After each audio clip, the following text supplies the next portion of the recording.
Bankless Nation, it is that time again for the weekly roll-up, and David and I are doing it from a special location again. Oh my God, I forgot to set you up, David. Let me ask you the official question. Let's do it. David, what time is it? Oh, it's the Bankless Friday weekly roll-up, but it's happening on Thursday. Yes, it is. Because we are on Wednesday, the third day of Permissionless, here in the KRAKEN booth on the floor of Austin, Texas. We have a live audience for the first time ever. It's a little bit intimidating. There's live studio audience. Bankless citizens, people in the Bankless DAO, all watching us as I speak these words right now. I don't know how I feel about that, but here we go. You know what? We're just going with it. This is a fantastic setup that we have here at Permissionless 2023. Actually, Permissionless 2. Permissionless 2. That's what they call it. And KRAKEN put this booth together for us. So extremely grateful for the hospitality. This is a professional setup. Yeah, this is way better than my home office. Not some amateur shit, that's for sure. I know. And so David and I are in person today, obviously, and we're here to bring you the weekly roll-up. All right. Topics of the week, David. What are we talking about, man? The CFTC has joined the SEC in the fight against crypto. Oh, wait, that's bad. That's a bad thing. Yeah, I thought they were the good guys. That's not great. Okay, not. Okay. There's more. FTX is about to sell a huge portion of their token holding. Should we? Oh, that's also bad. Oh, no. Ethereum Foundation just dropped a proposal on a native liquid staking. That's good. That's good. That's a good thing. And then finally, Friend.Tech, not dead yet. Okay, also good. Also good. I came back from Burning Man and I thought that Friend.Tech would be dead, and it was like 4 times larger than I ever thought that it would be. Is there some signal there? Yeah. And then my share price going into Burning Man was 0.7. Dude, I don't want to hear about your share price until and I came back from Burning Man and it was 0.2. And I was sad. Well, that makes me happy. Sorry, David. And then some more bad news of the week. Vitalik's Twitter got hacked. X got hacked. Some details around that and how to protect yourself from Twitter and how to make sure that you actually might be exposed. If you might have your phone number in Twitter and you don't know about it. So we're going to talk about that. This is one that I didn't know. Like, if Vitalik can get hacked, then what about the rest of us? Yeah. David, before we get into the chatter of the week, and I know we want to talk about permissionless even before we get to the markets, we got to do a shout out to our friends and sponsors over at AAVE, because a lot of you guys listening are still in AAVE V2. And there's the opportunity to upgrade to AAVE V3. Cool. Tell them why they should upgrade, David. Well, first off, the AAVE V3 protocol is just better than V2. Yep. 3 is better than 2. It's a higher number. Yep. But why is it better? There's just a different amount of efficiency. There's asset efficiency in AAVE V3. There's gas efficiency in AAVE V3. There's some extra bells and whistles. There's asset isolation mode, so you can get some better parameters for specific assets inside of isolation mode. And then you can also just do a bunch of things all at once, like remove assets, swap assets, deploy assets all in a single transaction because of AAVE V3. So if you are one of the users that has up to over $1 billion in AAVE V2, everything is better if we all have the same party rather than 2 different parties. So go and migrate from AAVE V2 to AAVE V3, you laggard. Yes, because 3 is better than 2. 3 is better than 2. There's also AAVE Grants DAO. So grants, that's free money for builders who are building on the AAVE protocol with extra emphasis on the Go stablecoin, the brand new stablecoin out of AAVE. So if you would like free money, do you like free money? Yeah, I mean, this isn't quite free because I got to build something, David. Sure. Okay, So, you trade your labor for money, but I like that too. unconditional money after you build something or to build something. I don't know. Details are in the show notes, also at avegrants.org. I'd be down. All right, before we get to markets, I think the people deserve an update on permissionless. Yeah. Okay, so let's talk permissionless. It's been great so far. We're on the last third of the last day of permissionless, so it's coming to a close. So do you want to tell me about some of your favorite talks so far? Let's start with the content. I've done 8 talks. Done 8 talks? Excuse me, I have moderated 8 panels. Yes. So I'm racking up the content. How many did you get to? I did 1, David. 8 to 1. Wow. Anytime I'm asked, Wait, is lower better or higher better? It depends on whether you like to do lots of panels or not. I love doing panels. Okay, I don't. So anytime someone asks me to do a panel, I'm like, David, would you like to do this panel? Wait, that's how I ended up with 8? Okay. That's how I think that my favorite one was, we did a Jesse Pollock and Ben Jones on-chain is the new online conversation, which, I mean, we just had them on for the super chain, but this was a net new episode, net new conversation. And I really enjoyed that one. That one just felt really fun. And that one I actually just did not prepare for because I just know these guys and I just hunt in Sphere. What was the takeaway from that? So we have like on-chain is the new online. This is the new top of funnel for Base. Base is kind of like Base in the front, Optimism governance in the back. We have the golden era of Web3 design happening around Base. Like we're getting better at design for attracting new people to get them on chain. And then we have retroactive public good funding in the back. And so connecting those dots and filling in the gaps a little bit, and then talking about how this is a flywheel, right? More people coming in on Base leads to more retroactive public goods funding, which makes Base better as a part of the OP stack, which leads to more people coming into Base. And this is all a flywheel that hopefully scales public goods out to the world. That is a TLDR of the conversation. Doesn't mean that you shouldn't also go listen to it. It's available on the YouTube, on Blockworks YouTube, not Bankless YouTube, actually. Yeah, do you want to ask me what my favorite one was? Sure, you only did one, but it was actually the one that I loved, and it wasn't because of me. It wasn't because of the moderator. Okay. But the panel that we got to do with the regulators. So it was Hester Peirce. I think we'll talk about it later in the episode. Hester Peirce, Brian Quinten, CFTC regulator, Tom Emmer, House Majority Whip. So we got a member of Congress on the floor to come to our crypto conference. And then Kristen Smith, of course. And she's kind of a crypto lobbyist. And this, honestly, it gave me some hope, David, because things are looking kind of bleak from a U.S. regulatory perspective. And this gave me some hope because these people were fired up and they were ready to fight for crypto. And they have some power in D.C. to do that. You say bleak, but it's definitely bleak with strong notes of optimism. Yeah. I think the comment that got the most applause was towards the end where Hester Peirce said, we don't even need to...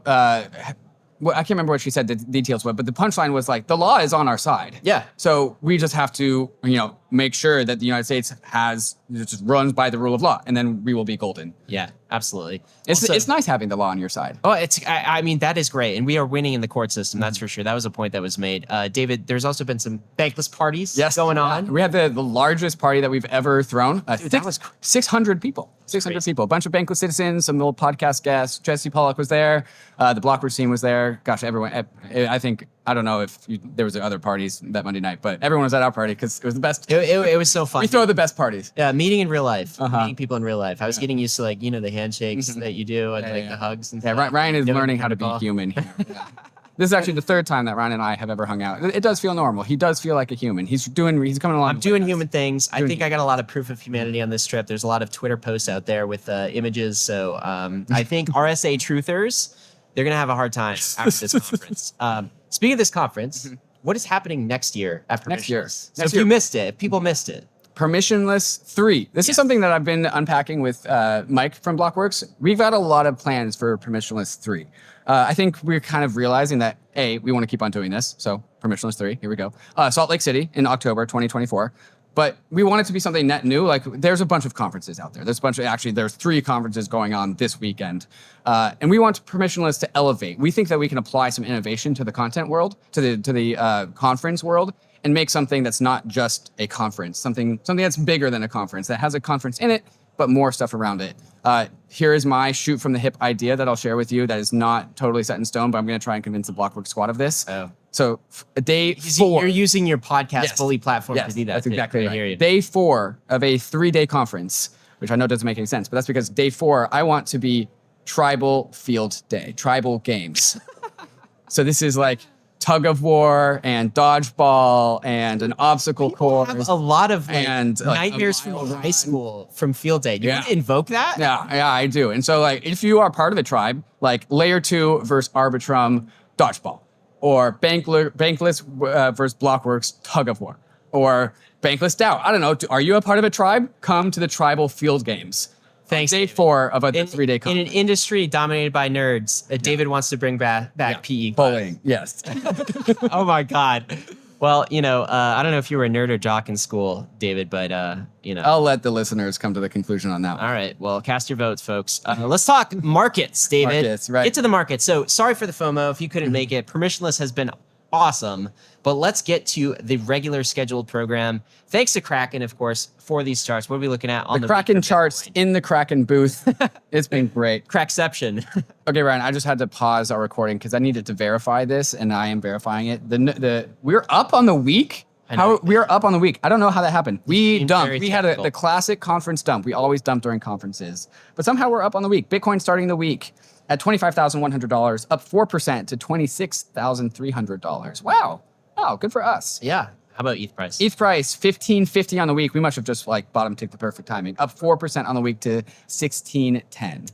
And the ratio? Down 2.5% on the week. Ratio go down because ETF, or is this noise? Something like that, or noise. But definitely the ETF is pushing pressure on the Bitcoin side. Total crypto market cap, 1.07 trillion on the week. I think that's about flat. All right. Well, look, I'm happy to play the happy music this week. This has overall been a net win on the price side. All right, David, we're just talking about the week-to-week price action, but I want to zoom out for a minute and talk about the cycle, the year that we're in. Did you see this? Yep. Jared? I've seen it. Yeah, this is great meme. Great meme. I don't know who made this. This is fantastic. Can you describe for listeners what we're looking at? Okay, so we are looking at call it a 4x4 box grid, but these things are shifted up because the boxes lean upwards. And the first box in the top left corner is 2011, followed by 2012, 2013, 2014. And so these things go upwards. And then we go one row down, 2014 to 2017, and then we go down. And so these things are, we're talking about the 4-year cycles cut up into 4 years, right? And so 2022 is lining up with the first year of a 4-year cycle where it's the bear. It's red. You see the shading is pink red. And then 2023 pre-bull leads into 2024 first bull and 2025 second bull. Maybe second bull is synonymous for blow off top. But we are most of the way through pre-bull. And this is like, I feel like this is a part of a bell curve meme where it's just so stupid simple to understand. Yeah. That it's just like, oh, like the cycles can't play out, efficient market hypothesis. We're not going to have another cycle again. It can't be 4-year cycles over and over and over again. That's the mid curve take. And I think the left curve take is just like, it goes in 4-year cycles. Yeah, I totally agree. And so is the right curve take, right? So we got bear, we got pre-bull, we got first bull, we got second bull. And if you look at this chart, I mean, it kind of maps, right? So 2023 is like 2019, which is what we've been saying, which is like 2015, which is like 2012. You remember 2012? No, I don't. I was not here for 2012. 2019, I would definitely characterize as just price being completely divergent from fundamentals. And that's definitely what I feel. David, this is the base case. This is kind of my prediction. You know, like it's hard to make predictions on cycles yet. I'm kind of ready to make it. I feel like it's probably going to play out this way. Yep. Well, Until proven otherwise. Tell me about Friend.Tech. All right. So you alluded to this in the intro. You were talking about coming back from Burning Man, being surprised that Friend.Tech was still a thing, and it's like still a thing. 4 times larger than I left it. Okay. How do we know it's still a thing? I think we should talk about some metrics here. Yeah, there's a Dune board that we can look at. I'll pull out some of the details here. The numbers I'm about to spit out are already 5 days old, and so there's even more numbers than this. But in the from the 8th of September, new users came in at 1,000 new users, up 50%. Returning users, 4,000, 25%, up 25%. And then total incoming users, and this is as of just before recording, total users of Friend.Tech, unique users, unique addresses, for 1,480,000. And these are much more Wait. Give me that number again. 148,000 unique users of Friend.Tech. Unique Twitter accounts that have signed into Friend.Tech, which is why this is a better metric than just like a unique Ethereum address. Wow. The volume, the TVL of Friend.Tech, 18,000 Ether, that's $28 million. And that's 4,500 Ether in fees that has been collected by the system. And that is that has been split. One half of those fees goes to the Friend.Tech team. The other half goes to all the Friend.Tech participants, all the people that are aggregating the trading fees. 2.2 million transactions. 2.2 million transactions. Can I ask you a question about this TVL really quick? Sure. So is this TVL all ETH? Yes. We're talking about It's all ETH. 28 million in ETH. We're not talking about a native Friend.Tech token that's there is no inflating. token. Nope, no stable coins. It's a ETH maxi system. There's only one currency inside of Friend.Tech, and that's ETH. That is great. Yeah. I'm very excited about this. Okay, so but remember, I mean, we did this episode. There's Ponzi economics behind this, of course, a little bit. I mean, it's kind of true for all types of finance. Like finance is perceived. Yeah. So these are all paper gains. Yeah. Because that's how finance works. Finance is paper gains. So the 0x Racer Alt, who's one of the creators of Friend.Tech, his share price is 8.8 Ether. There are 360 shares, which they call keys, which I'll call shares. Market cap 970 Ether. So Racer, number 1 on Friend.Tech, market cap of almost 1,000 Ether, followed by 0x Captain Levi. 0x Captain Levi, there's an interesting story to him. I think this is true. He wasn't like an influencer or anyone really before Friend.Tech. He's just been working the system. He has been working the system. Yeah. Absolutely grinding. Yeah. He came into my share room, my key room, whatever. And it's like, hey, David, will you buy one of my shares? And I'm like, okay. It's like his share price is 0.002. I'm like, I'll just appease this individual. I don't know who they are. Yes. So I buy one of his shares. He is now number 2. Wow, that's a great share price of 6.5 Ether. It's one of the biggest. It's by far the biggest returns I've ever had. And at the time, I was like, oh, okay, fine, I'll just do it. And now I'm like, man, I should have bought 10. Well, all of these are still crypto people, which is somewhat interesting. Yeah, all the OnlyFans people have been pushed out, and the crypto people are back on top. Oh, really? I wonder what the next cohort is. Do you think this still has staying power, or is this just This has way more staying power than I thought that it would. Remember the 3,3 from so that started to emerge, which has raised my heckles about, man, that doesn't feel sustainable. That's a Ponzi game wrapped in a Ponzi game. 3.3 came from the Olympus DAO, which had some astronomical price action in 2021, and then also in reverse as well. Because 3.3 is like, hey, everyone buy and don't sell.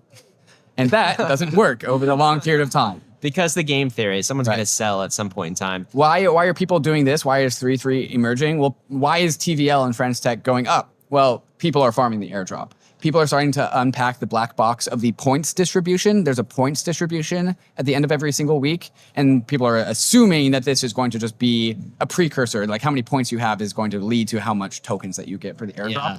And so people are starting to figure out the algorithm for how they're distributing points. And they're realizing that if you just have a high portfolio balance, you'll get a lot of points. And so that's incentivizing people buying people's shares. So they don't really care about people's shares. They're just buy. Just hit buy so you can farm the airdrop. So this has turned into an airdrop farm, I would say. I get it. Yeah, I get it. I still don't. I'm still a net. Like, I think this is still a net good. I think it's still doing more good than harm. You sound hesitant. Yeah, I'm a little, we did an entire episode and why there's some hesitancy, but this is fairly fascinating. The first month, 5.3 million paid to creators through Friend.Tech, 5.3 million in app revenue.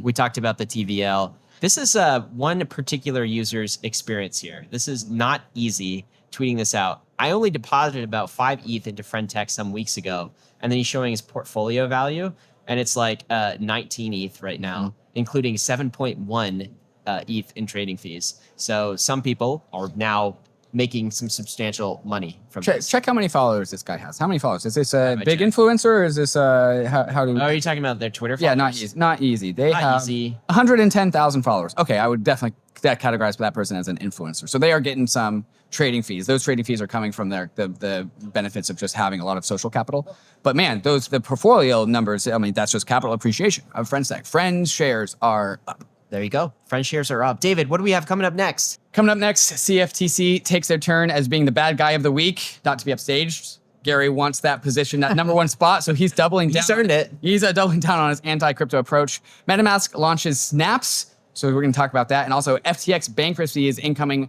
a massive sell wall of crypto. How will that affect markets? We're going to unpack some of those numbers and more. But first, a moment to talk about our fantastic sponsors, KRAKEN, who are in the KRAKEN booth on stage here at Permissionless. So thank you, KRAKEN, for supplying the booth, the charts, and also sponsoring Bankless. Let's go hear from them right now. KRAKEN Pro has easily become the best crypto trading platform in the industry. The place I use to check the charts and the crypto prices, even when I'm not looking to place a trade. On KRAKEN Pro, you'll have access to advanced charting tools, real-time market data, and lightning-fast trade execution, all inside their spiffy new modular interface. KRAKEN's new customizable modular layout lets you tailor your trading experience to suit your needs. Pick and choose your favorite modules and place them anywhere you want in your screen. With KRAKEN Pro, you have that power. Whether you are a seasoned pro or just starting out, join thousands of traders who trust KRAKEN Pro for their crypto trading needs. Visit pro.kraken.com to get started today.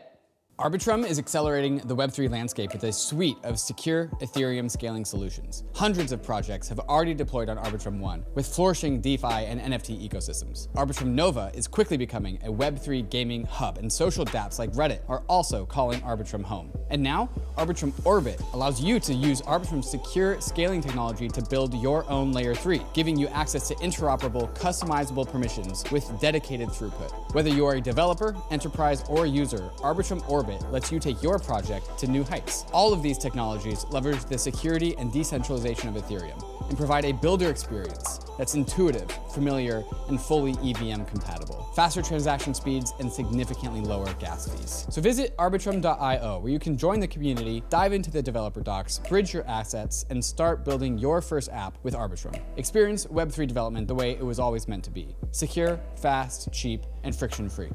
David, sad news this week. The CFTC charged some DeFi protocols. These are fantastic, I think, fantastic teams. Great DeFi protocols. I've used them. I feel like Anakin. I thought you were the chosen one. What, to the CFTC? Yeah, no, it wasn't Anakin. Who was it? It was Obi-Wan saying to Anakin. Yeah. I mean, the CFTC was supposed to be, I think a lot of people in crypto, a much more moderate, credibly neutral version of a regulator. Yeah. And we were constantly pointing out, hey, SEC, we wish you could be more like the CFTC. Be more like them. And so that's the context through which this press release comes out. I'll read the title. CFTC issues orders against operators of 3 DeFi protocols for offering illegal digital asset derivatives trading. What are these protocols, David? Open, 0x, and Derex. Open, if you are familiar with Squeeth, which is squared ETH, which is a leverage product. That came from Open. 0x or Matcha.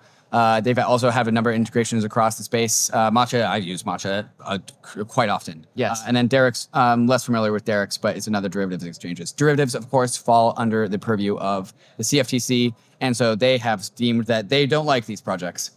Yeah, so Derex and Open were charged with failing to register as a swap execution facility, failing to register as a futures commission merchant, failing to adopt a customer ID program, that's Bank Secrecy Act, AML, KYC stuff, and they were all charged with illegally offering leveraged and margin retail commodity transactions in digital assets. Oh my God, can you imagine? It sounds like a bunch of nation state speak in words. I mean, some of these things were just basically levered assets. I mean, Open has been here since the very beginnings of DeFi. They were one of the initial kind of options projects I ever explored. Just a fantastic team, I believe, based in the US. 0x as well. Oh, geez. They built so much. Will Warren, shout out Will Warren. Yeah. And Derek's, I'm not so sure about but like, this is quite the chilling effect, I think. So the fines were not substantial. These aren't long tail shitty DeFi projects. No. These are our friends and families at just like inside of the crypto space building primitives that to support permissionless finance. Yep. So it's pretty sad. It's kind of depressing. The fines were not substantial. So Open 250K, 0x 200K, Derek's 100K. And a cease and desist. And a cease and desist. God, I don't know what the future of Open is. They haven't released anything publicly around this. I think for 0x and Matcha, it means basically like from their front end, basically delisting some of these leveraged tokens, right? Because, adults in America can't make wise choices. And so if you have a levered ETH product, it's not allowed, right? Matcha is a front end to 0x, which is spun up by the 0x company, but the 0x protocol is just like Uniswap. Anyone who wants to delist assets can F off. You can't. Yep. So anyway, quite the chilling effect. So what does a new company, a DeFi project do? Now the CFTC is also going a little bit rogue, going a little bit Gensler. There was one commissioner that dissented here. Oh, in Hester Peirce style? Yes, Hester Peirce style dissent, which was good to see. But also, unfortunate, David, only one. I don't know how many CFTC commissioners there are. It's like 5 to 7, something like that. David's Googling it for us. But only one dissented. It would have been nice to see another voice, another couple of voices here. Anyway. Five commissioners. Commissioner Summers, Mercenger's dissent went like this. The commission's orders in these cases give no indication that customer funds have been misappropriated or that any market participants have been victimized by the DeFi protocols in which the commission has unleashed, I like that word, unleashed its enforcement powers. I am concerned that the commission in these cases is taking another step down the path of bringing enforcement actions when we should be engaging the public. Yeah. That's a good point. No one that I know feels aggrieved. There are no victims here. There aren't. But the CFTC feels aggrieved enough to shut it down in America. This is, I think, a pessimistic take from Gabe Shapiro, but maybe an accurate one. What's his take here? Gabe says that the CFTC is an even worse regulator. Ooh, this SEC is pretty bad. I'm assuming he's alluding to the comparison of the SEC. He says, if you run any kind of interface, et cetera, for a DeFi credit protocol, block the United States. Many people told me I was crazy when I said that the CFTC's case against UkiDAO, that's the BZX protocol, simply makes DeFi illegal under the CFTC's view of US law. I was right. Okay. The prospect of a regulator being worse than the SEC. I'm not ready to go that far, but this case does not look good. And here's something that's equally disconcerting in these charges, David. Anton Chang making the point that geo-blocking was not enough in this case. So Open was fined $250K, sent that cease and desist for leveraged ETH that wasn't even executed through Open. It was executed through Uniswap. Okay, and so they bought the asset through Uniswap, and then they charged Open because Open created the asset. yeah, but the website that Open maintained actually implemented geo-blocking. So if you went to the website for Open, they were doing the right thing by banning, American residents from participating. Doing the right thing, yeah. The fact that it was on Uniswap was enough, and the fact that they took what they thought were preventive measures to make the CFTC happy was not enough, even though they geo-blocked. There will never be anything that's enough. Nothing will be enough. Absolutely brutal here. So this is Jake Chervinsky. Perhaps we should lay to rest the idea that the CFTC is a better regulator for crypto than the SEC. Today, the CFTC violated the court's opinion in the Uniswap class action, its own principles to an attack on DeFi. The Uniswap course case was, of course, we talked about that last roll-up. That was a big boon for crypto and DeFi.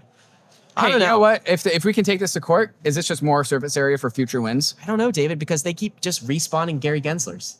They've got like unlimited Gary Genslers that they're throwing at us. All right, and so their respawn rate is pretty high. Absolute nightmare. Yeah. So, but when I made this point to Jake, all right, here's part of the silver lining, and I do want to get to the silver lining in a minute.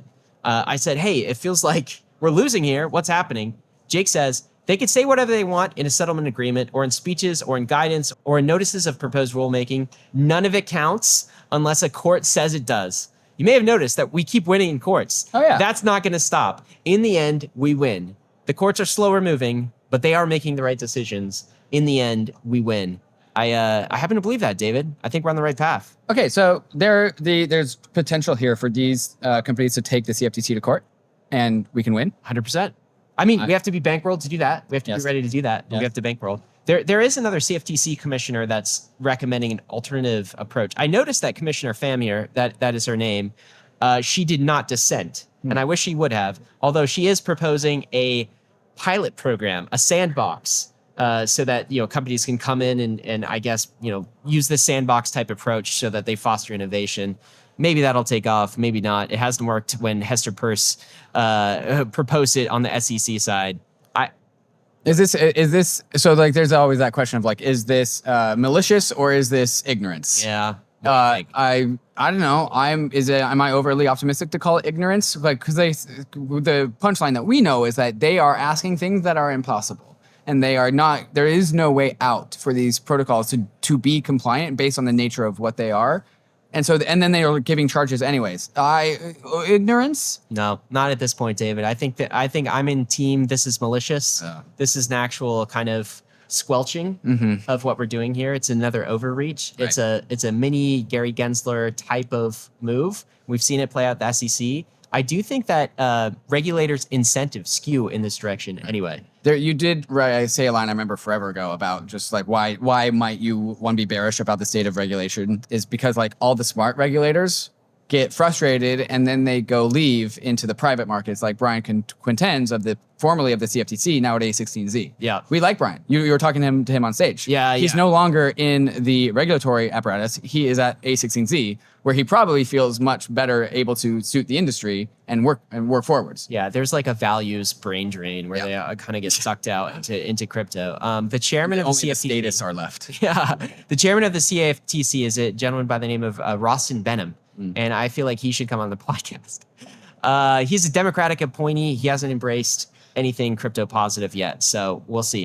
Gary does not want to be upstaged this week. Okay. We're talking about the CFTC and apparently he doesn't like that. So he had some things to say. He was called in front of Senate in a Senate hearing and he took some time out of his testimony to say some things about crypto. Do you want to hear it? All right, let's do it. And help protect Americans from the crypto abuses that cost consumers billions. If they were to live up to the investor protection built into their current laws, it would help investors. But right now, unfortunately, there's significant non-compliance, and it's a field which is rife with fraud, abuse, and misconduct. That's malicious. I know malicious when I can see it. Significant non-compliance that is rife with fraud, abuse, and misconduct. He never actually lists any companies when he says non-compliance. No. It's just like homogenous, general. It's all of them. Vibe of non-compliance. Yes. They feel very non-compliant. He actually continued, we've seen this story before, Gary said. It's reminiscent of what we had in place in the 1920s before the federal securities laws were put in place. course, right? It was the Wild West, and then the SEC rode in and saved the day. Thus, we have brought a number of enforcement actions, some settled and some in litigation, to hold wrongdoers accountable and promote investor protection. So that's how he feels about crypto, David. If there's one thing that I think listeners should do is they should listen to Eric Voorhees' opening speech at Permissionless. Oh my God. Brought the absolute guns to the table. Man, it really started off the conference out well. And if anyone feels energized to have some anti-nation state regulation content thrown their way, definitely listen to Eric's speech. You know the thing about that speech, and I think Eric's approach in general. He called us farm animals. Well, he could, so it's sort of that type of talk, right, from Eric. So he gets like right to the Pretty militant. He goes almost like militant towards it. Yeah. But what I love about Eric is it's no apologies. Yeah. Like, what do we have to apologize for? Unapologetic. Yeah. One of his comments there was they should be giving Hayden Adams a Nobel Prize. Yeah. For creating orderly markets, doing the SEC's job. Yes. And what are we doing? Suing people. Getting Uniswap. DeFi out of here, suing Matcha, suing 0x. That's what we're doing. I do think, though, David, I mentioned one of my favorite. Your panels were great too. I'm not denigrating your panels, But your one panel was better. this panel was great. Okay, and the reason it was great is because Hester Peirce was there. You want to hear what she says, David? Yeah. If Chair Gensler did wake up tomorrow morning and say, you know what, I want to chart a new course, what would that new course look like? What kind of solutions would you recommend for us? Where are the problems that you're seeing? Having that kind of stuff ready to go.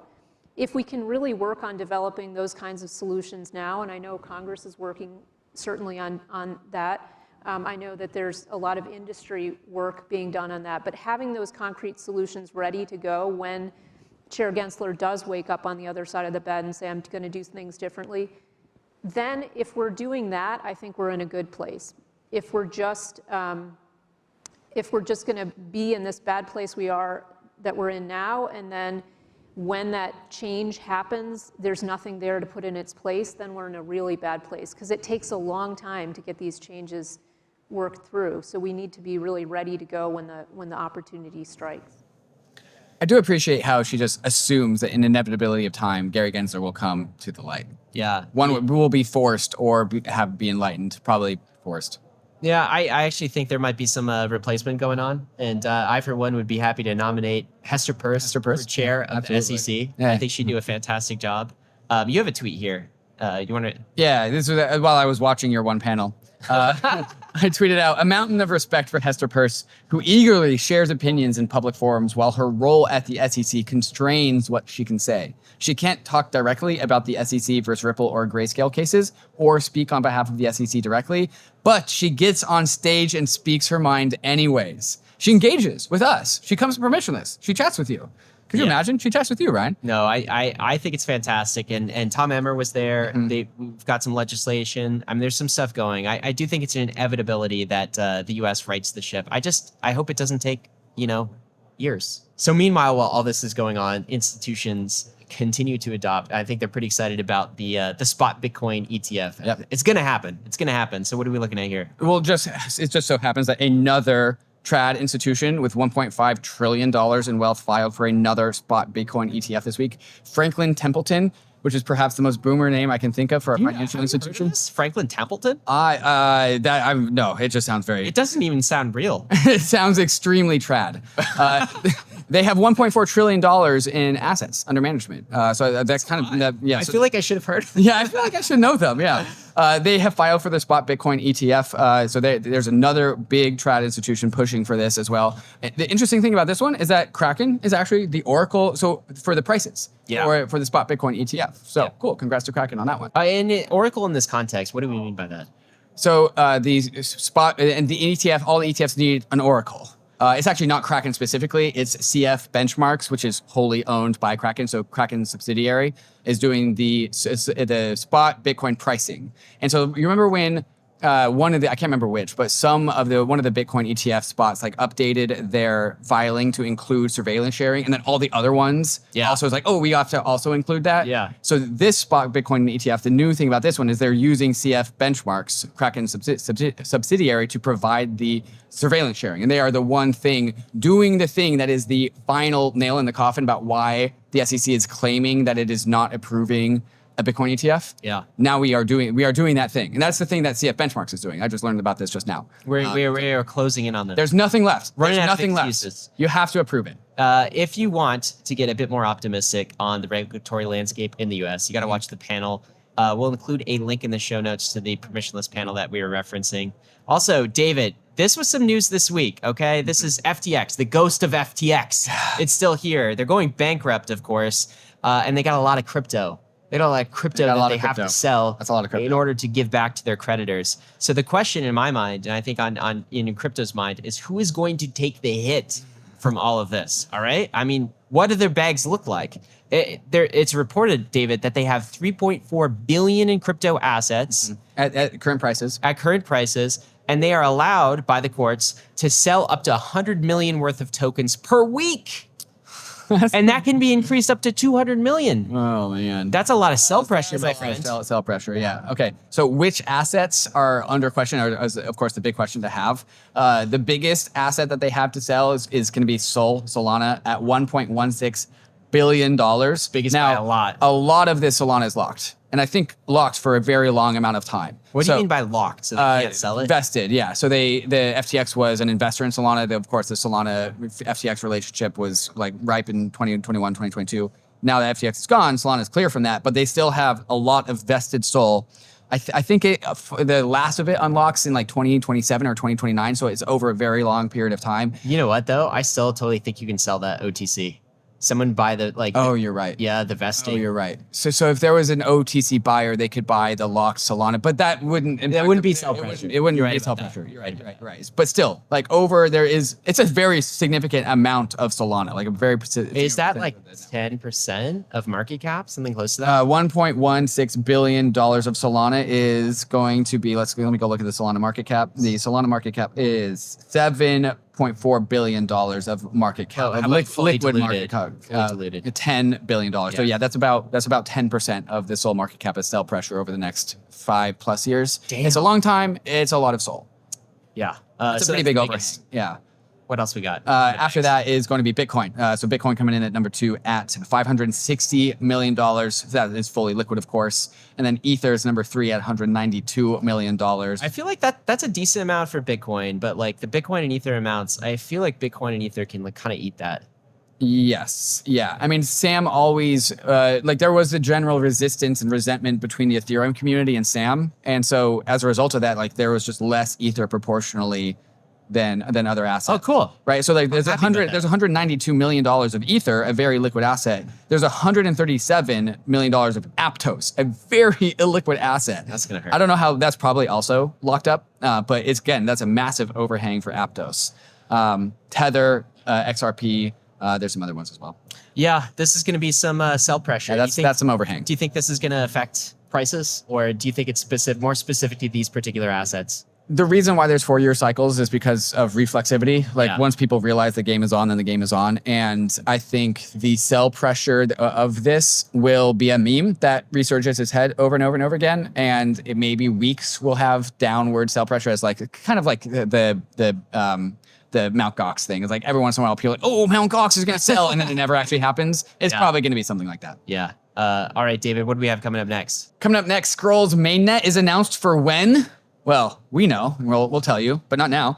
Vitalik's X account is hacked as a result of the SIM swap attack and a bunch of other stuff as well. We're going to get through all of the news and more. But first, a moment from these fantastic sponsors that make this show possible, especially Metamask Portfolio, also here on the floor at Permissionless. We're going to talk about Metamask Snaps coming up. So thank you for Metamask for sponsoring this message. Let's go hear from them right now. Are you a MetaMask user? Well, you're listening to Bankless, so of course you are. The wallet you know and love just got a whole lot better. MetaMask Portfolio is the ultimate one-stop shop for all of your crypto needs. It gives you a holistic view of your crypto portfolio across multiple chains and multiple addresses all at once. You can easily view and manage all your coins, tokens, and NFTs in one convenient place just by connecting your wallet. MetaMask Portfolio goes beyond just viewing your portfolio though. Inside the portfolio, you can do all the incredible money verbs that make DeFi so powerful. You can buy, swap, bridge, and stake your crypto assets with ease. It's like having a powerful battle station for all your DeFi moves right at your fingertips. So if you're looking to do more in Web3 your way, MetaMask Portfolio is the answer. I already know that you have MetaMask wallet, so go check out your MetaMask portfolio. Learn more at metamask.io/portfolio.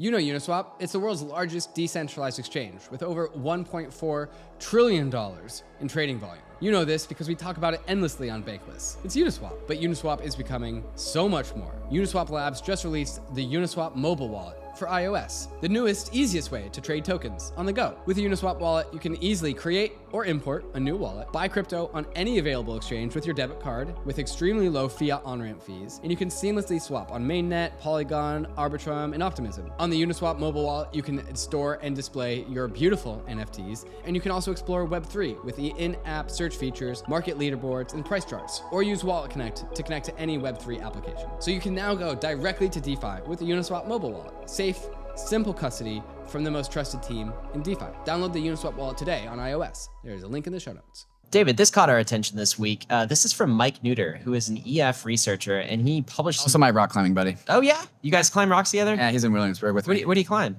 Bouldering, right? Bouldering, yeah. He called himself a pebble wrestler, which is a nickname for boulderer, and I thought that was just absolutely hilarious. Okay, so this pebble wrestler is proposing a two-tiered staking proposal, presenting a hypothetical native liquid staking token design. If that doesn't mean anything to you, it's basically like, rather than having an LSTs and leaving that up to like this quote unquote private market, the Lidos, the Rocket Pools, the anybody else, the Swells, anybody else who does it, making that part of the protocol, enshrining liquid staking token as part of the protocol. Now, I don't think either of us have gone into the design of this, and we'd probably have to do an entire episode with your pebble climber. Wait, was it Pebble wrestler. Pebble wrestler. Pebble wrestler. In order to find out what this is. I hope he's going to be okay with this. But I think it's interesting. I think that is interesting. It's like a countermeasure. It's a possible countermeasure move where like the public state, I'm going to use government analogies here for a second. Please like, do. Just hang with me. So Fire away. It's like the public nation state is saying, oh, this is a monopoly. Yep. This is threatening the public good of what we're creating, of our citizens. And so we're going to grab this private asset and make it a state-run asset. Okay? And they're not quite grabbing the asset. So they're not like taking LST. They're just providing an outlet. They're like, rather than private, we'll have a public type. Maybe it's like public healthcare, I guess. And that whole debate. Single payer healthcare. Yeah. People are going to get massively triggered by all of this with what I just said. But I feel like it's a helpful analog. I think that's right. And this is actually very like fitting with what the role, I see the role of the AEF is. And I've heard this articulated elsewhere. It's an antitrust force for Ethereum. Yes, where antitrust force. Where a monopoly emerges that impacts the protocol. Like I would consider Uniswap a monopoly in liquidity because it's like dominates 80 to 90% of liquidity in swaps in Ethereum. Does that impact the protocol? No. Is Lido a growing monopoly and might it impact the protocol? Yes. Or any other LST that might grow to have more than 33% share. Yeah. And so what Mike is doing here, and they are proposing like, hey, here is an LST system that we can enshrine as a credibly neutral force in the protocol itself, where there's no token, there's no profit motives, there's no anything. And it is like state-run infrastructure to ensure the credible neutrality of Ethereum. I would say that the Pepsi, PEPC from Barnaby, Protocol Enforced Proposer Commitments, is of a similar vibe to EigenLayer. Yep. So if EigenLayer kind of grows so incredibly large that it needs a check by the protocol, we have Pepsi ready to go. It's not ready to go, but is in development. And so this is of a similar vein. I just skimmed the details, but this has some economic ramifications that I'm not sure I love those. I am entirely comfortable in. Yeah, we're gonna have to talk to Mike about this. So I don't really know if I support this proposal or not, but I'm in kind of finding out more mode, and I think it's interesting nonetheless. All right, while we're on the infrastructure track, let's talk a little bit about MetaMask. I feel like this is actually a pretty big upgrade in infrastructure for MetaMask. This week, they launched Metamask Snaps in open beta form. It's been brewing for a while. My simplest explanation of this is if you think of a wallet as a browser, so think of like the analog to the internet. You had early kind of Netscape, Internet Explorer, and now you're probably like using Chrome or Brave or something like that, okay? So a wallet is kind of like an Internet Explorer for crypto, or it's kind of like a browser for crypto. And the ability that browsers have had, I feel like Chrome really pioneered this with different extensions. So you could go to kind of the Chrome extension store. You download your favorite extensions. So ironically, MetaMask is actually an extension on top of your Chrome browser. And now is that ironic? I don't know. It's fun. It's something. It's a fun fact. What's the definition of irony anyway? Didn't Alanis? Let's stop this podcast and consider this. We'll do an entire episode on it. Put it in the backlog. Okay, so what they're doing is basically giving the ability to launch extensions onto MetaMask. That's what a snap is. What are MetaMask Snaps? It's extensions for your MetaMask. Not just extensions, because it can also, you can kind of change the default about MetaMask, the way that it looks. Yeah. So it can be an extension. It can do anything. Snaps can do anything. There are already developers that have been building MetaMask Snaps under the hood for a while, so there are some snaps ready to go. And so this is just kind of going to be probably the biggest upgrade to MetaMask since inception, I think. It makes it like permissionless. Anybody can deploy an extension. Open source MetaMask, open source Snaps. So all of those things, you're like, MetaMask, when are you going to implement this feature? Right. And I don't know how many times. Build a snap for it. Build a snap. Somebody can build a snap for it. So there's a library. I plan to spend some time discovering different snaps, seeing what's useful. Maybe we'll do an article on this in the Bankless newsletter. Snaps. David, Vitalik was hacked Oh no. last week. You're not worried about this? I just know about it. Okay. Not a surprise for David here. Okay, so what happened though? So surprise, you can turn off SMS two-factor authentication on Twitter, on X, but you can still use it to recover a password. So there's two things that you need to turn off in order to cover your traces on Twitter. I actually did not know this, and now I do know this, so I turned it off for me. But this is how Vitalik got SIM swapped, and that's how they got access to his Twitter. I think $691,000 and a couple CryptoPunks from some OGs got drained. One thing I definitely learned from this is OGs fell for this. And when I read this tweet, I immediately recognized it as like this is a compromised tweet. And it was interesting that some OGs fell for it and other people like didn't. I'm realizing that getting phished depends on the context that you're in. So like why are OGs getting phished? Because maybe they're just not on Twitter that often. It's a Twitter skill, not a Web3 skill. Yeah, so let's talk about the mechanics of what happened. Out of nowhere, it looked like Vitalik's Twitter account published this tweet. It was basically, to celebrate proto-dank sharding. Right. That's very precise, yeah. Vitalik might say that. No, he wouldn't ever say that. But anyway, coming to Ethereum, consensus is, and then it goes on, you can mint an NFT. There's a call to action to mint an NFT. Exactly. And so this was actually some fisher that had taken over Vitalik's account. And if you go to try to mint this NFT, there's some code in there, malicious code, that will actually drain your wallet and steal all of your funds. And so what David was saying is some OGs, like some crypto native people actually fell for this because, it's Vitalik's official account. This is such a sad fun fact. This is a sad fact. The first ever CryptoPunk that was minted got drained. Oh my God. CryptoPunk number 1. Yeah. If it's a sad fun fact, then I don't think it's fun. I think it's just a sad fact. That's a sad fact. So that's what happened. And how did it happen? As you're saying, he was SIM swapped, which means somehow his carrier, I think it was like T-Mobile or something like this, probably some hacker called them up and convinced them somehow to port his phone over to the other phone. And because in Twitter, actually, if you sign up for Twitter Blue, they ask for your phone number. Okay, so I'm sure Vitalik went through that process, gave the phone number, and then if somebody SIM swaps your account and triggers password account recovery, then it sends it to the new phone number, and that's how this all happened. Very sad. What are the lessons here? So Vitalik went to Farcaster to talk about this. I'm assuming he's regained access to his Twitter. But the main kind of mic drop moment was that, Farcaster, you can't be SIM swapped because there's no phone for Farcaster. It is your ENS name. It is your Ethereum address. So Farcaster accounts have assurances here about how and who can access those things, which I find because it's secure. It's secured by private key. It's secured by private key. That's the big difference here. So that's a takeaway. I guess another message is watch out for SIM swaps.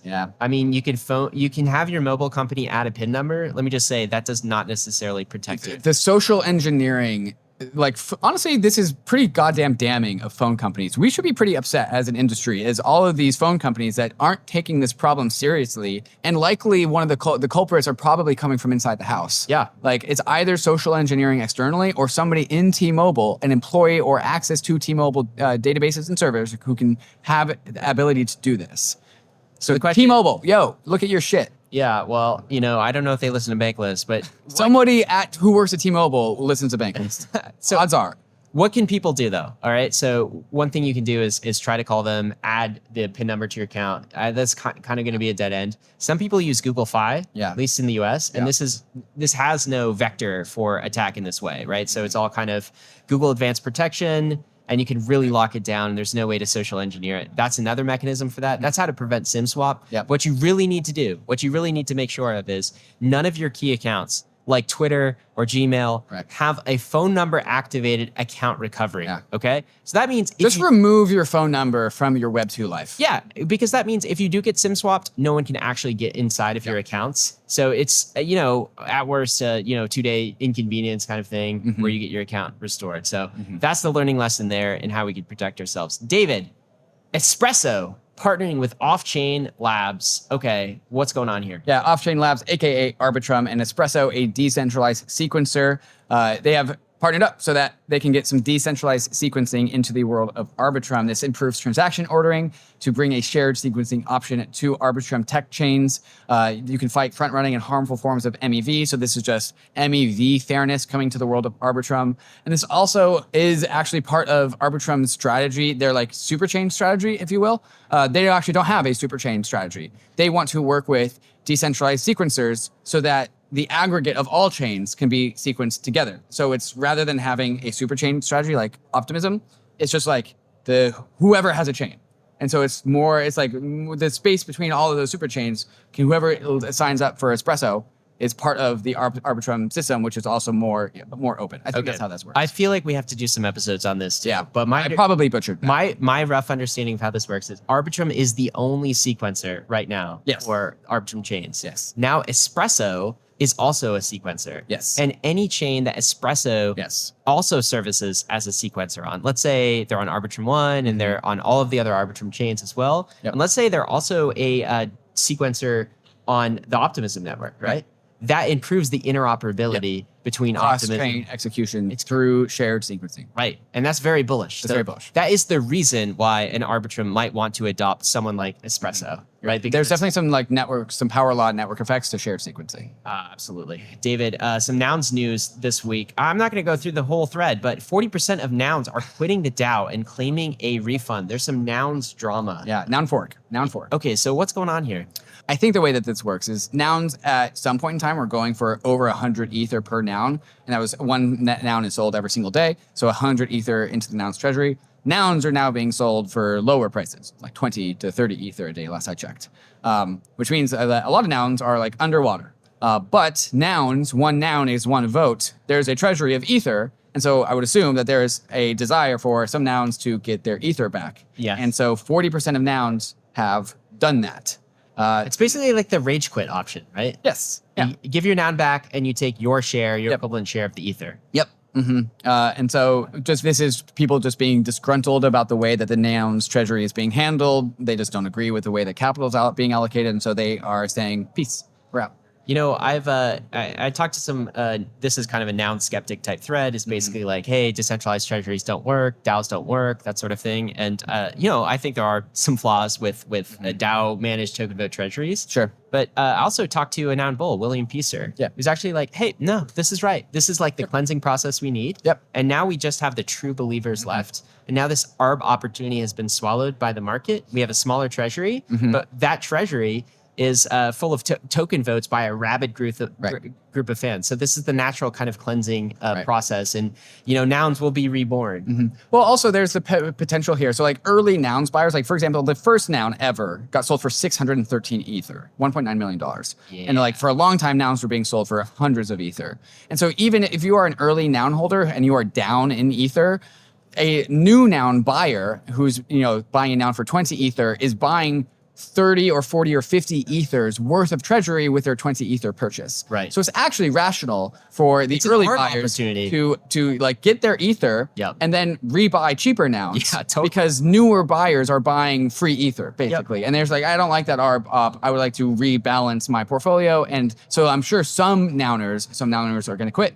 Some nouners are going to rebuy at a lower price. and then there's going to be more equality across the DAO. Yeah. So is it broken or is it working? Is it performing? I think this is an example of an efficient market playing out. So I would say would be rational. This is rational and expected. I sort of think so too. David, we're just going to breeze by this story, but the headline is crazy. So there's a cryptocurrency exchange founder in Turkey, and he was just jailed for 11,196 years. Yeah, that's a lot of years, Ryan. That's a lot of jail of time, years. man. Yeah. Can you imagine if SBF was in Turkey? What would happen? Like, He would get a high score for sure. that would be like Hundreds of thousands of years. wow. Turkey does not mess around. This was for fraud. Actually, I love this fact. So why is he being sentenced for embezzling, for like stealing users' funds? I love this fact. He's sentenced to 11,196 years and a $5 million fine. Wow. He stole One of those is not billions like of dollars. Okay, so apparently this guy, he really is like the SBF of Turkey, it sounds like. I don't know much about this story, but he's got the hubris of an SBF. He said this to the court: "I am smart enough to lead any institution on earth. Yo. That is evident in this company I established at the age of 22. Wow. I have not acted amateurishly." Wow.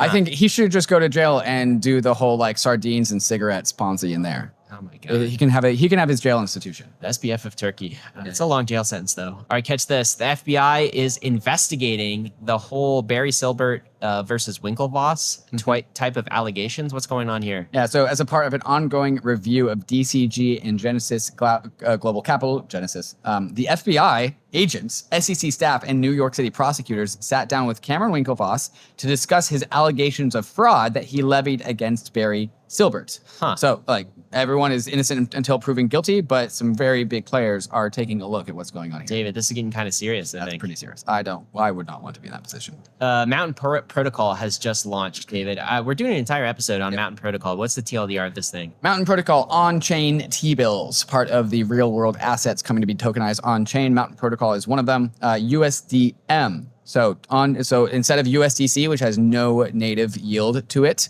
USDM is a tokenized T-bill. So it's trying to be a currency inside of DeFi, but instead with the native yield of the treasury market. So makes sense. David, this is a product I'd actually love. I bet you would. If we can get it through the regulatory gauntlet, you know, it's like USDC, except USDC plus 5% yield. Well, it is Sounds good to me. So it got through the regulatory gauntlet. That's So true. far. So far. So far. It feels like it's taking kind of a Tether type approach of like offshore type approach. Anyway, listeners, you guys can listen to the podcast and let us know what you think about it. Yeah. Another big launch this week was the Bankless team. Oh, that's us. We told you guys about it last week, but we have now officially launched Bankless Claimable. Claimables. I like that. What's a claimable, Ryan? Well, it's a thing that you can claim on chain.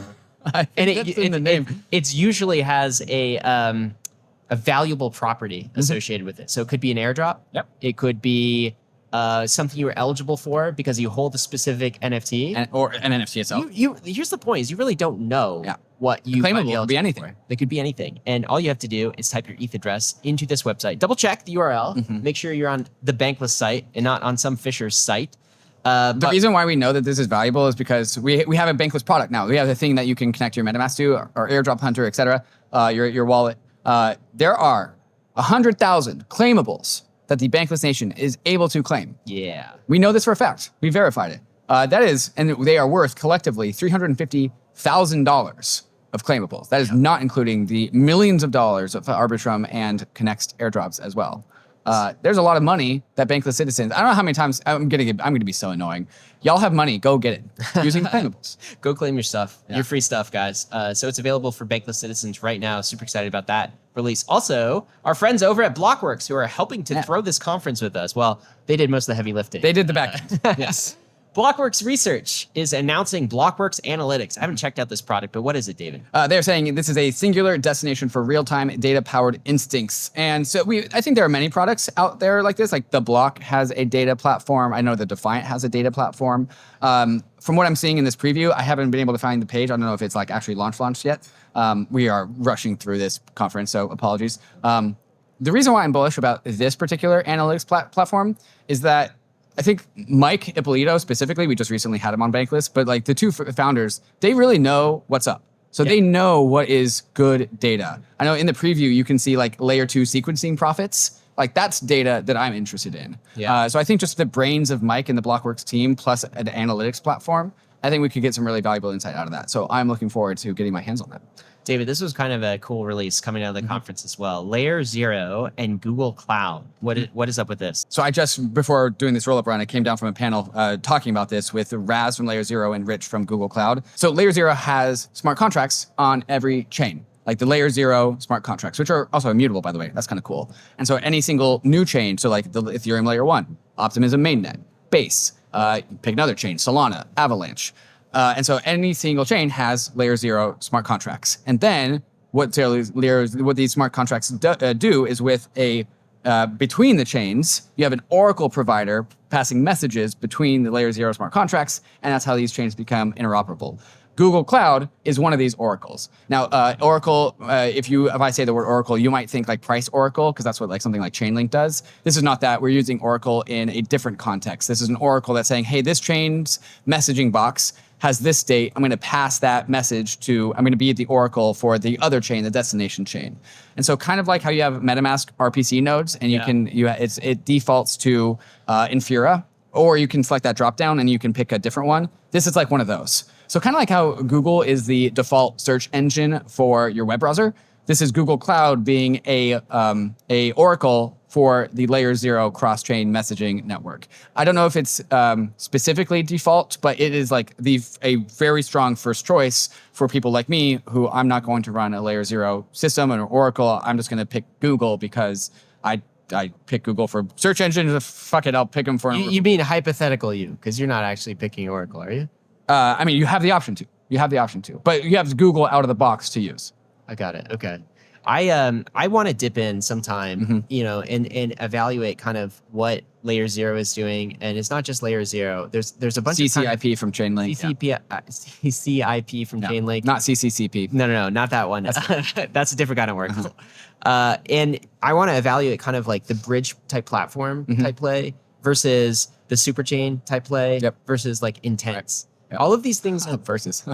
I mean, I think they solve a similar problem in some way, which is like getting assets from one place to another. There's a there for sure. Fragmented multi-chain ecosystem, and I don't know what the winners are going to look like, but we need to. Or why the winners will be the winners. Yeah, is the big question. Haven't decided yet. David, what do we got coming up next?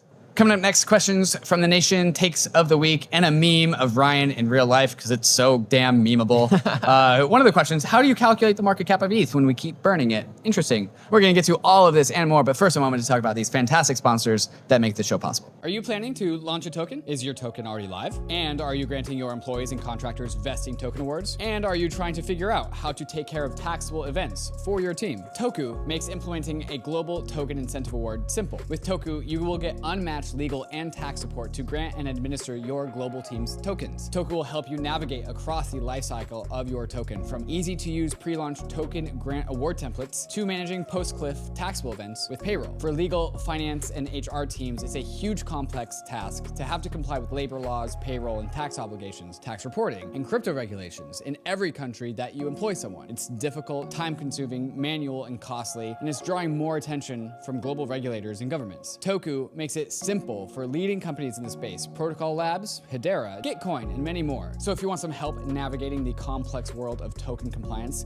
go to toku.com/bankless or click the link in the description below. MANTLE, formerly known as BitDAO, is the first DAO-led Web3 ecosystem, all built on top of MANTLE's first core product, the MANTLE Network, a brand new high-performance Ethereum Layer 2 built using the OP stack, but uses EigenLayer's data availability solution instead of the expensive Ethereum Layer 1. Not only does this reduce MANTLE Network's gas fees by 80%, but it also reduces gas fee volatility, providing a more stable foundation for Mantle's applications. The Mantle Treasury is one of the biggest DAO-owned treasuries, which is seeding an ecosystem of projects from all around the Web3 space for Mantle. Mantle already has sub-communities from around Web3 onboarded, like Game7 for Web3 gaming, and Bybit for TVL and liquidity and on-ramps. So if you want to build on the Mantle network, Mantle is offering a grants program that provides milestone-based funding to promising projects that help expand, secure, and decentralize Mantle. If you want to get started working with the first DAO-led Layer 2 ecosystem, check out Mantle at mantle.xyz and follow them on Twitter at 0xmantle. All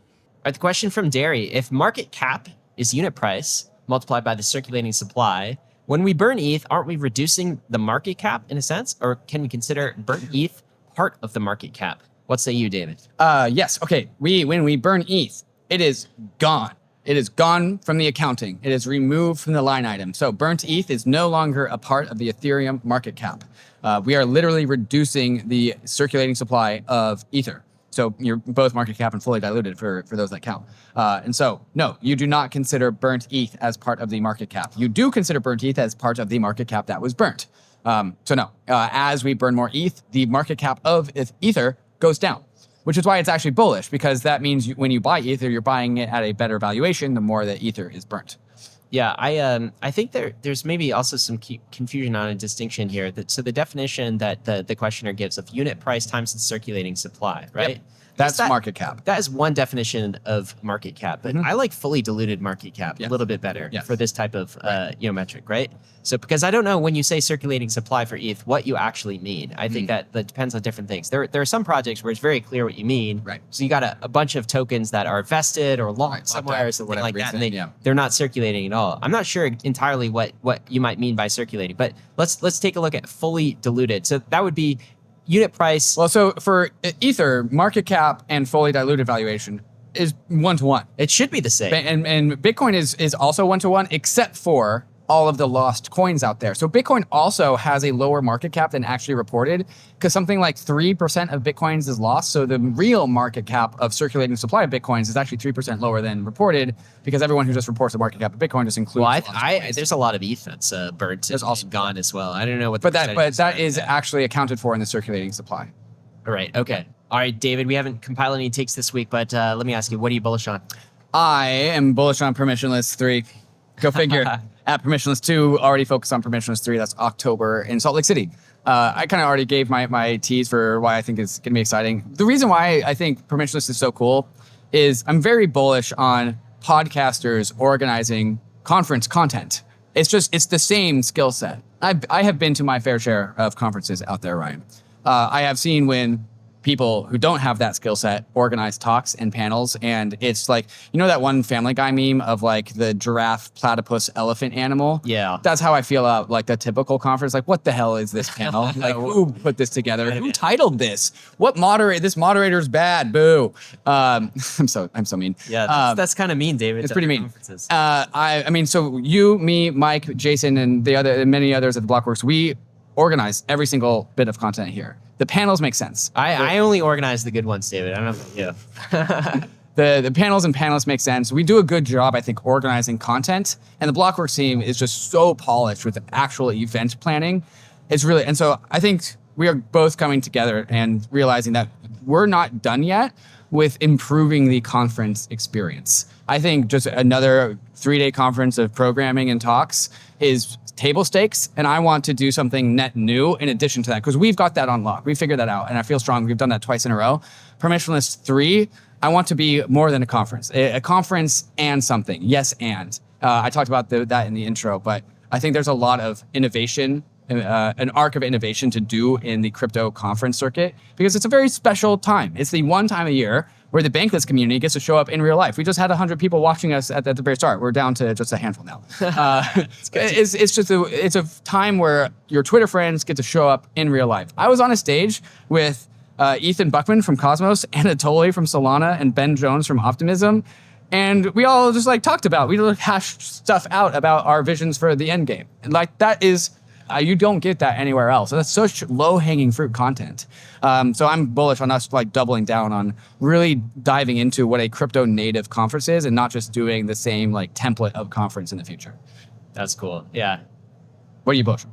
So I am bullish on the vibes of this conference. Vibes are good, right? You know, this is the one conference that I go to, obviously. So I couldn't tell you if it's the best conference or not, David. I frankly have no idea. Okay. I mean, special place for DevCon, special place for ECC, but Permissionless is a league of its own. Yeah. So like the vibes here for me were fantastic. The regulatory panel was bullish. I asked each of the panelists, you know, Tom Emmer, Hester Peirce, like, are we going to make it? Is the US going to make it? Their answer was yes. Hell yes. Like, hell yes. Like, because we're here and we're fighting. And they showed up to this conference. I mean, that speaks volume in the bear market. Meeting the community was so bullish. It just struck me how, yeah, this bear market is a bear market, but like it is 10x the last bear market. 10x bear. In terms of builders, in terms of interest, in terms of value creation. And so just hang on, guys. Right? made this full circle. The very beginning where we were talking about the markets, 4-year cycle, it is 2019 again. And this 2019 is 10x the last time we were in this part of the cycle. And the pre-bull cycle is really where we are. And I feel like that should be this roll-up title. We're in the pre-bull cycle right now. And that was really impressed upon me. And I think you get that experience in real life, in meeting everyone and seeing all of the builders. Yeah, I'm leaving this place more bullish than I was, David. For sure, for sure. I've definitely been taking a moment to reflect today, walking around Permissionless and like, look around, look who's here. This is a bear market conference. And you don't get that many of these. And I say that in a good way. Like, bear market conferences are special because there's all of your friends and there's no noise. Yeah. Next year is going to be a little bit more wild, I'm sure. The next one's going to be crazy. All right, David, meme of the week. What are we closing with? I don't know if I've screened this one. Oh, here it is. This is Joseph DeLong here at Permissionless running into Ryan, taking a selfie of Ryan with the caption, "So proud of my son on his first day of high school." And man, that slaps. I'm disappointed with how many likes this got, David. I'm in my white collared shirt. You know, I'm just looking like a little child. My backpack. A little bit. It's yeah. Hey, he's proud of you though. I let that man in the conference, you know? You did. He's waiting outside. This is how you repay me, Joseph? Oh, well. All right, we're going to end with risks in a minute, but first we disclose David and I are investors in ARBITRUM. No, I'm not. Just you. That's just you. Oh, forgot about that. Yep. Sorry about that, David. Oh, well. Both David and I also hold ETH. We are long-term investors. We're not journalists. We don't do paid content. There's a link to all Bankless disclosures in the show notes. And let me leave you with this special sign-off for Permissionless 2. Of course, crypto is risky. You could lose what you put in. But we are headed west. This is the frontier. It's not for everyone. But we're glad you're with us here on the Bankless journey. Thanks a lot. This song is a security. I better register with the SEC. If it resells, I get a royalty. And the better I do, the more it will be. Hey, Gary, give me a call, baby, and we can settle this once and for all, maybe. Because it's so confusing. I don't know what you're doing. Is it power you're abusing for kicks? You keep losing in court. I know that's gotta hurt. Now you're trying to extort the JPEG pics, but this song is a security. We better register with the SEC. If this resells, I get a royalty, and the better I do, the more it will be. The more it will be. The more it will be. Tell it how the more it will be. Gary,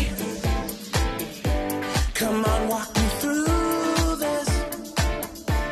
If I've got to register, how do I do this?